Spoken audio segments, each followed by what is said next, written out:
कोलकाता में इलाज कराने गए तृणमूल सदस्य अपर्णा पात्र को भारी परेशानी का सामना करना पड़ा। पार्टी के नेताओं की सिफारिश के बावजूद उन्हें उचित चिकित्सा नहीं मिल सकी।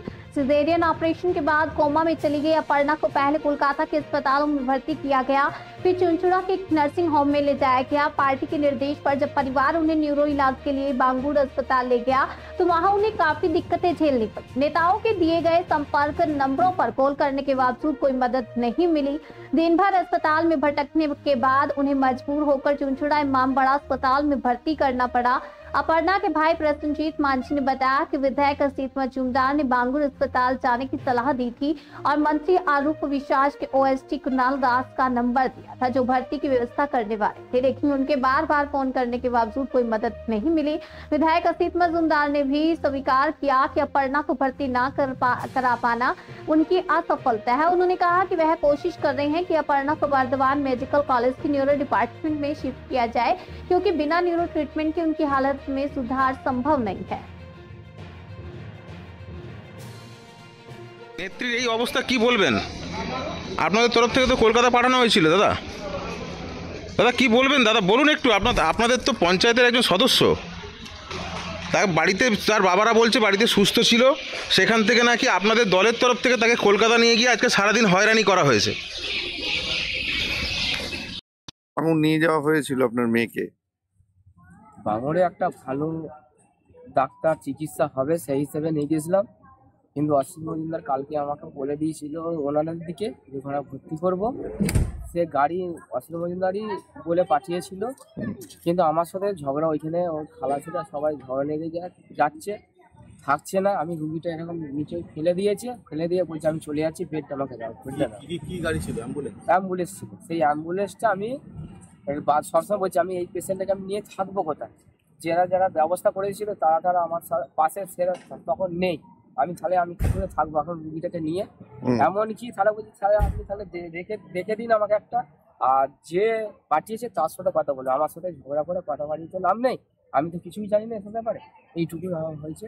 আমার মেয়ের ওই শুধু পরিচালনাটা ঠিক হয়নি বলে আজকে এই অবস্থা। বলছি আপনার ছেলে তো বলছিল বিগত কদিন ধরে ঘুমাচ্ছে না, দিদির এই অবস্থা, সারাক্ষণ দিদির পাশে থাকতে হচ্ছে।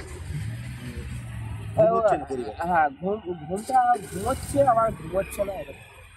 না এই যে আপনাদের অ্যাম্বুলেন্স নিয়ে গিয়ে ওখানে ছেড়ে দিয়ে চলে এলো, কোনো ভর্তিও নিল না, হঠাৎ ছেড়ে দিয়ে চলে ওরা চলে আসতে চাইছে, কিন্তু আমি আসতে দিচ্ছি না। আমার জামাইয়ের পাশে আছে, জামাইও রেগে যাচ্ছে যে এইভাবে যে কেন করছি, যে আমরা তো করিনি। আমি একটা কথাই বলছি ওনাকে, দেখো আমি তো করিনি, অসীম মজুমদার যাকে বলেছে তিনি তো পাঠিয়েছেন। এবার তাকে তাহলে ফোন করে জিজ্ঞেস করে যে তুমি চলে যাবে না থাকবে, তাহলে যদি চলে যাও আমাকে একটা গাড়ি করে দিয়ে যাও, নাহলে আমি কি করে আমি মেয়েটাকে সামলাবো? আমি এদিকে গাড়ি দেখবো না মেয়েটাকে আমি এইভাবে। হসপিটাল লাইনও তো অনেক ছিল, লাইন প্রচুর, একবার এ মাথা নিয়ে যাচ্ছে একবার ও মাথা নিয়ে যাচ্ছে, কোনো আমি চিকিৎসার কোনো পাইনি, কোনো পরিষেবা পাইনি। যার দিকে বলেছিল তারা ফোনও তুলে না। আমরা আবার একবার ছেড়ে দুবার বলতে গেলেও আমাকে রেগে। বলছি যে আপনার তো মেয়ে একজন সদস্য তৃণমূলের, তৃণমূল থেকে কোনো রকম কোনো সাহায্য বা হেল্প কিছু পাচ্ছেন? আমাকে বাপিদা 15,000 টাকা করে ছুটি দিয়েছে। আর কেউ কিছু আদার্স কোনো সাহায্য কিছু পাচ্ছেন না? যেই আশা নিয়ে বাঙুর হসপিটালে গিয়েছিলেন যে ভালো ট্রিটমেন্ট পাবেন, কিন্তু সেখানে গিয়ে কতক্ষণ লাইনে দাঁড়াতে হয়েছিল? 9টার সময় গেছি, আর 1টার সময় খালি আউটডোরে দেখাতে চান্স পেয়েছি। সে সাইন আসে মালিকটা অনেক কষ্ট করে দিয়েছে, নাহলে আমাকে ওইটুকু আমি পেতাম না, তাও আমাকে চলে আসছে। আর যে নাম্বার দিয়েছিল সেই নাম্বার কোনো রকম আপনাদের সহযোগিতা করে? ধরে বললো এরকম আউটডোরে এরকম নামটা লেখাও, নামটা লিখিয়ে ডাক্তার দিদি ভর্তি করে, তারপর সেইটুকুই আমরা করতে পারি। বলছি আপনি যখন গিয়েছিলেন আপনার হাসপাতালে বলেছিলেন যে আমার মেয়ে পঞ্চায়েতের একজন সদস্য, এই হিসেবে সব কিছু বলতে পারি। কি চিকিৎসাটা ভালো হতো বলে মনে হয়? এবার আমি তো কাকে বলবো? আমি তো যাদের জায়গায় পাঠিয়েছে তাদের সাথেই তো যোগাযোগ করতে পারছি না। গতকাল কথা হচ্ছিল অরূপ বিশ্বাসের ওএসডির সঙ্গে, এবং তিনি কুণাল বলে এক ভদ্রলোকের ফোন নাম্বার দিয়েছিলেন, যিনি পিজির বাঙুরটা দেখেন মন্ত্রীর হয়ে। কুণালের সাথে আমার কথা হয়, উনি বলেছিলেন আউটডোরে আজকেই পাঠাতে, সকাল 10টার মধ্যে। স্বাভাবিক কারণেই আমি ভরসা করে মেয়ের বাবা, ছেলের বাবা, মেয়ের ভাই, ওর হাজবেন্ড, প্রধান এবং তার সঙ্গে ওভার টেলিফোন এই নার্সিংহোমের সাইয়ের নার্সিংহোমের মালিক এবং যে ডাক্তার অপারেশন করেছিলেন কৌশিক ব্যানার্জি, তাদের সবার সাথে কথা বলে এবং ওই নার্সিংহোমের মালিকের বাড়ি যেহেতু কলকাতায় হাজরার ধারে কাছে, ওনাকেও আমি রিকোয়েস্ট করেছিলাম উনি যাতে বাঙ্গুরে থাকেন, উনি ছিলেন। এবং আজকে সারাদিন ওই কুণালকে আমি আর ওভার টেলিফোনে পাইনি।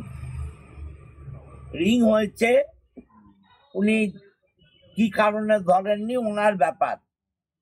এবং পরে যখন নার্সিংহোমের মালিক লোকাল পুলিশের সাহায্যে ওকে ডাক্তার দেখায়,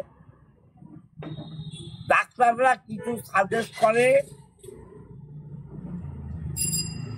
ওই রিপোর্ট পরীক্ষা করাবার, এবং যে ওষুধগুলো লিখে দেয়, যে ওষুধও খাচ্ছিল আমার যা ওরা বললো ওর বাড়ির ওর হাজবেন্ড, যে প্রায় সেম ওষুধ,